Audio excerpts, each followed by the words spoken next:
الحمد لله الذي لا مهدي إلا من هدى ولا كائن إلا من قضى، والصلاة والسلام على سيد الدعاة وإمام الهدى محمد بن عبد الله.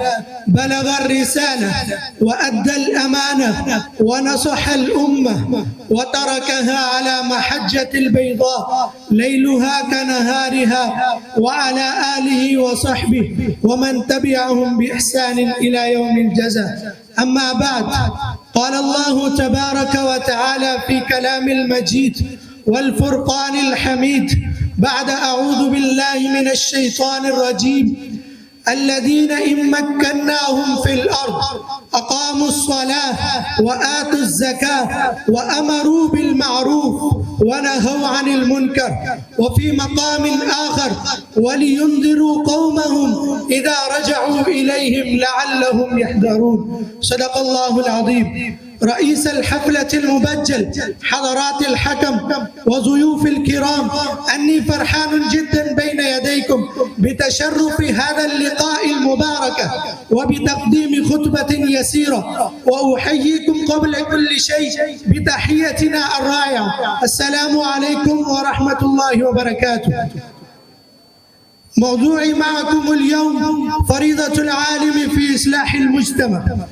يا أشبال الأمة الإسلامية، قلبوا صفحات تاريخكم الماضي وأمعنوا فيها واقرؤوها بالصبر، وصرحوا طرفكم فيه وجولوا في فصوله وأوراقه، فتجدون أن مستقبل الأمة الإسلامية رهين بطموح العلماء إلى المثل العليا.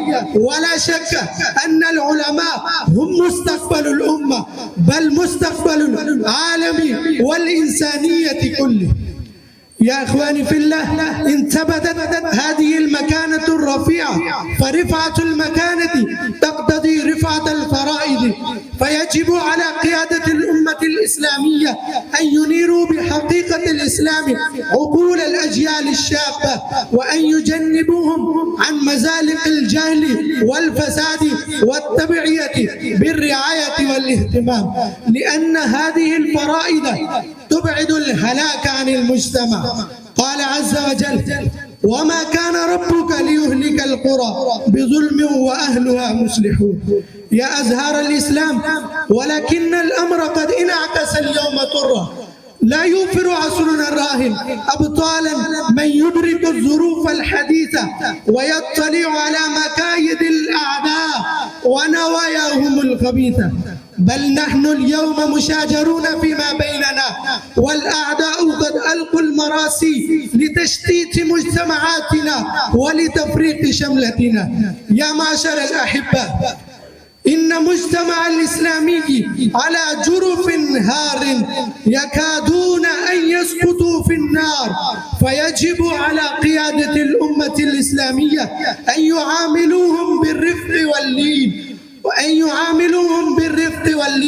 وأن يبعدوهم عن الردة والطغيان، وأن يكونوا لهم قدوة في الدين والخلق والخطاب الجامع لا المفرط.